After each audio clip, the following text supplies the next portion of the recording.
ओम नमः शिवाय। जय बागेश्वर धाम सरकार। हर हर महादेव। दोस्तों, सावन के महीने में यह चीज जरूर खा लेना। पूरे सावन आपके घर में धन की कमी नहीं होगी। भोलेनाथ की कृपा हमेशा आपके ऊपर बरसेगी। साथ साथ सावन के पहले सोमवार में ये 5 गलतियां कभी मत करना। जाने सावन के पहले सोमवार में व्रत उपवास किस प्रकार से रखें। दोस्तों, सावन का महीना बहुत ही शुभ और मंगलकारी माना जाता है। सावन का हर एक दिन उतना ही पवित्र माना जाता है जितना कि पवित्र गंगा जल। करोड़ों में कुछ खास लोग ही होते हैं जो भगवान शिव की कृपा पाते हैं। सच्चे हृदय से भगवान शिव के भक्ति करने वाला भगवान शिव का प्रिय भक्त कहलाता है। अगर आप भगवान शिव से प्रेम करते हैं तो सच्चे दिल से कमेंट बॉक्स में लिखें हर हर महादेव ओम नम शिवाय। भगवान शिव के लिए एक लाइक तो बनता है। दोस्तों, सावन का पहला सोमवार 10 जुलाई, दूसरे सोमवार का व्रत 17 जुलाई, तीसरे सोमवार का व्रत 24 जुलाई, चौथा सोमवार व्रत 31 जुलाई, पांचवां सोमवार व्रत 7 अगस्त, छठा सोमवार व्रत 14 अगस्त, सातवां सोमवार व्रत 21 अगस्त और 8वां सोमवार व्रत 28 अगस्त को रखा जाएगा। दोस्तों, सावन की समाप्ति होगी 31 अगस्त को और रक्षाबंधन का त्योहार मनाया जाएगा। 30 अगस्त बुधवार के दिन सावन की समाप्ति होने से एक दिन पहले रक्षाबंधन का पर्व भी मनाया जाएगा। तो दोस्तों, चलते हैं और सुनते हैं गुरुजी से कि वो क्या कहते हैं इसके बारे में। दोस्तों, सावन में पड़ने वाले सोमवार के व्रत में कुछ खास विशेष बातें आपको पता होना चाहिए। तो आइए जानते हैं। दोस्तों, सबसे पहली बात, सप्ताह का पहला दिन यानी कि सोमवार भगवान शिव की आराधना का दिन माना जाता है। वैसे इस दिन का अधिपति सोम यानी कि चंद्र भी है, इसीलिए इसका नाम सोमवार रखा गया है। इसीलिए सोमवार के दिन भगवान शिव और चंद्रमा दोनों की ही आराधना की जाती है और व्रत रखा जाता है। सोमवार को शिव जी के लिए रखे जाने वाले व्रत शीघ्र ही फलदायी होते हैं। इसीलिए शिव जी के भक्त इस दिन अपनी किसी भी इच्छा की पूर्ति के लिए तथा सुख, समृद्धि और शांति के लिए सोमवार का व्रत अवश्य रखें। वैवाहिक जीवन सुखमय हो तथा अच्छा जीवन साथी मिले, इस कामना के साथ कुंवारी लड़कियां विशेष रूप से सोमवार का व्रत रखती हैं। दोस्तों, दूसरी बात, ज्योतिष शास्त्र में सोमवार के दिन को विशेष रूप से भगवान शिव और चंद्रमा से जोड़कर देखा जाता है और इसीलिए इस दिन वे सभी कार्य करने चाहिए जो कि भगवान शिव को अति प्रिय है। भगवान शिव के मंदिर में जाकर गंगा जल अर्पित करना चाहिए और भगवान शिव को विशेषकर रूप से प्रिय बेलपत्र को भी अवश्य चढ़ाना चाहिए। शिवजी को चंदन काले भी लगाना चाहिए और आटे की पंजीरी का भोग भी लगाना चाहिए।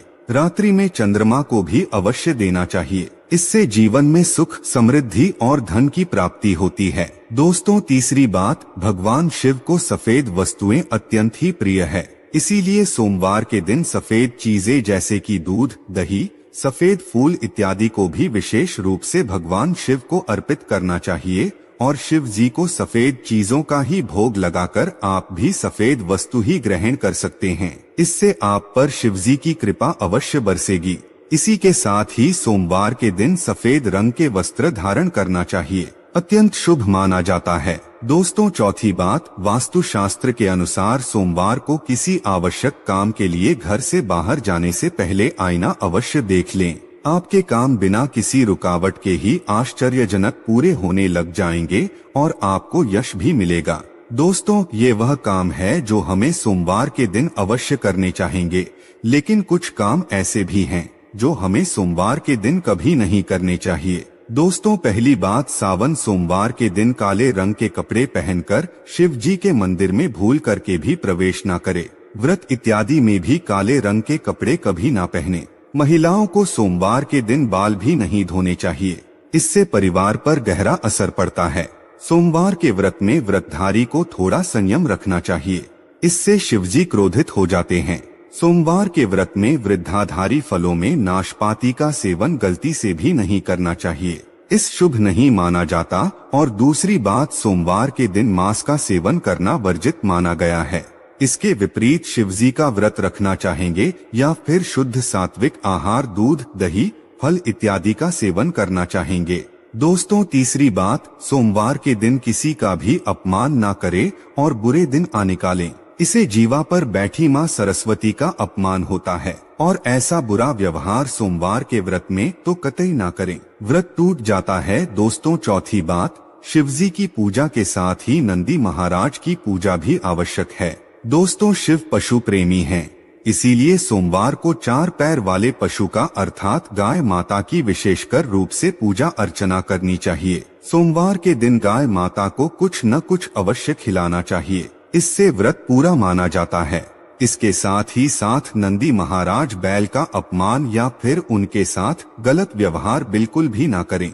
दोस्तों, 5वीं बात, पूजा करते समय इस बात का ध्यान रखें कि भगवान शिव को केतकी का फूल, कुमकुम, तुलसी के पत्ते, कटे फटे बेल पत्र या फिर खंडित चावल भूल करके भी नहीं चढ़ाएं और संग से भी जल अर्पित ना करें। तो दोस्तों, सोमवार के दिन इस दिन शिव और चंद्रमा की आराधना करें, व्रत करें, शिव मंदिर में जाएं, साफ मन से दिल में कई बार ओम नमः शिवाय मंत्र का जाप अवश्य से कर लें। भगवान भोलेनाथ आप पर अवश्य प्रसन्न होंगे और आपकी हर मनोकामना पूर्ण करेंगे। इसी के साथ ही दोस्तों, क्या आप ये बात जानते हैं कि सोमवार के व्रत में यह फल, सावन के व्रत में ये फल कतई नहीं खाया जाता। यदि आप गलती से भी इस फल को खा लेते हैं तो जीवन भर भगवान शिव के क्रोध का सामना आपको करना पड़ सकता है, आपका व्रत भंग हो सकता है, यहाँ तक कि आपके परिवार पर कष्ट भी आ सकते हैं। कम से कम सोमवार के व्रत में तो ऐसे पाप कतई ना करे। दोस्तों, नंबर 1, शास्त्रों में ऐसा कहा गया है कि व्रतधारी को उधार मांगकर फल इत्यादि नहीं खाने चाहिए, इससे इसे पाप लग जाता है और व्रत भी अधूरा रह जाता है। सोमवार का व्रत हो या फिर कोई भी व्रत क्यों ना हो, पड़ोसियों से मांग करके भी व्रत इत्यादि में फल वगैरह नहीं खाने चाहिए। व्रत में उधार मांगकर खाने से व्यक्ति का व्रत झूठा हो जाता है। ईश्वर की शरण में भी आने पर व्यक्ति को झूठ नहीं बोलना चाहिए, कर्ज इत्यादि नहीं लेने चाहिए, चुगली आदि नहीं करनी चाहिए, उधार मांग कर के भी नहीं खाना चाहिए। यदि आपको कोई अपनी मर्जी से खाने के लिए व्रत में कुछ भी देता है तो उसे आप खा सकते हैं, लेकिन व्रत में कम से कम उधार मांग करके तो फल इत्यादि नहीं खाना चाहिए, इससे पाप लगता है और व्यक्ति की पवित्रता भी भंग हो जाती है। दोस्तों, नंबर 2, सोमवार का व्रत हो या फिर सावन का व्रत, आपको नाशपाती बिल्कुल नहीं खानी चाहिए। दरअसल इस फल का नाम नाश यानी कि नाश करने वाला होता है, इसीलिए इस फल को व्रत में कभी नहीं खाना चाहिए। व्रत इत्यादि को छोड़कर किसी और दिन आप कभी भी ये फल खा सकते हैं, लेकिन अगर जिस दिन आपका व्रत हो उस दिन आप नाशपाती का सेवन नहीं करना चाहेंगे।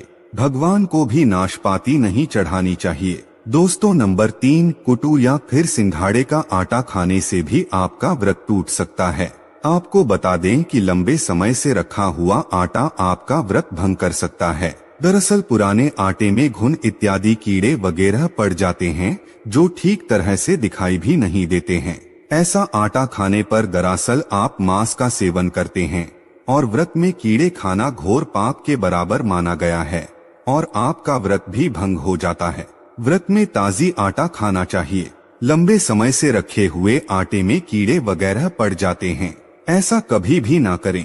व्रत हमेशा शुद्धता में ही रखना चाहेंगे। दोस्तों, सावन के इस पवित्र महीने में यदि जिस भी व्यक्ति को ये 5 संकेत मिल जाएं, तो उसे ये पता चलता है कि महादेव आपकी भक्ति से बहुत प्रसन्न हैं और आपको धनी होने से कोई भी नहीं रोक सकता है। तो चलिए दोस्तों जानते हैं। दोस्तों, नंबर 1, बैल का दरवाजे पर आना। नंदी महाराज भगवान भोलेनाथ के वाहन हैं। नंदी को भगवान शिव का द्वारपाल भी कहा गया है।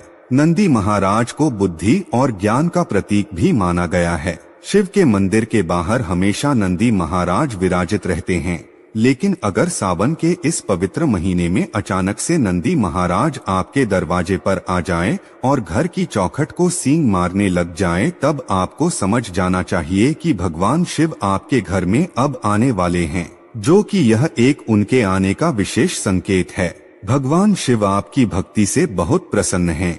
वह आपके घर में खुशियां आने वाली है। आपको धनी होने से कोई नहीं रोक सकता, लेकिन याद रहे नंदी महाराज को तिलक लगाकर मीठा भोग अवश्य लगाएं। दोस्तों, नंबर 2, सावन के पवित्र महीने में अचानक से आपके सपनों में यदि शिवलिंग दिखाई दे जाए, अर्थात भगवान शिव दिखाई दे जाए, तो इससे आपको यह समझ लेना चाहिए कि अब आपके जीवन से परेशानियों का अंत जल्द ही होने वाला है। भगवान शिव आपकी सच्ची आराधना और भक्ति से बहुत ही खुश हैं और वे आपके घर में अब आने वाले हैं। ऐसे में याद रहे कि शिव की भक्ति में कोई भी कमी नहीं आनी चाहिए। घर को गंदा मत रखना क्योंकि आपके घर में भगवान शिव आने वाले हैं। दोस्तों नंबर 3, शास्त्रों के अनुसार ऐसा माना गया है कि नीलकंठ भगवान शिव का ही प्रतीक है।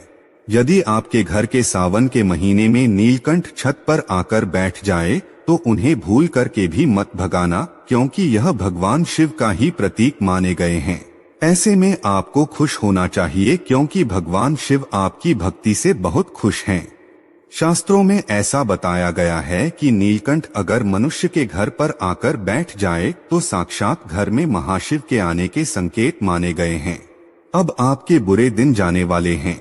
ऐसा कहते हैं कि श्री राम ने इस पक्षी के दर्शन करने के बाद ही रावण पर विजय प्राप्त की थी। दोस्तों नंबर 4, सावन के पवित्र महीने में अचानक से घर में काला सांप यदि निकल आए तो इसे बहुत ही शुभ माना गया है। इसे बिल्कुल भी ना मारे। ये भगवान शिव के आने का संकेत है। जिनकी भक्ति से महादेव प्रसन्न होते हैं तब महादेव किसी खास अवसर पर ही अपने दर्शन देते हैं। सावन का महीना बहुत ही पवित्र महीना माना गया है। यही वो महीना है जिसमें भगवान शिव धरती पर आते हैं और उसी घर में अपना आवास बना लेते हैं जो सच्चा भक्त होता है। सपनों में किसी भी मंदिर में राग नागिन का जोड़ा देखना बहुत ही शुभ माना गया है। ये घर में शिव के आने के संकेत हैं। अब आपको खुश होने की जरूरत है। दोस्तों नंबर 5, सावन के शुभ अवसर पर सोमवार के दिन डमरू की आवाज, घंटियों की आवाज यदि सुनाई दे जाए तो यह अत्यंत शुभ माना गया है। इसका अर्थ यह है कि भगवान भोलेनाथ आपसे प्रसन्न हैं और जल्द ही आपके घर और जीवन में प्रवेश करने वाले हैं, जिससे आपका आर्थिक संकट दूर होकर जीवन में सुख समृद्धि आने वाली है। महादेव आपसे बहुत खुश हैं। दोस्तों महादेव की कृपा पाने के लिए एक बार भगवान शिव का जयकारा अवश्य लगाएं।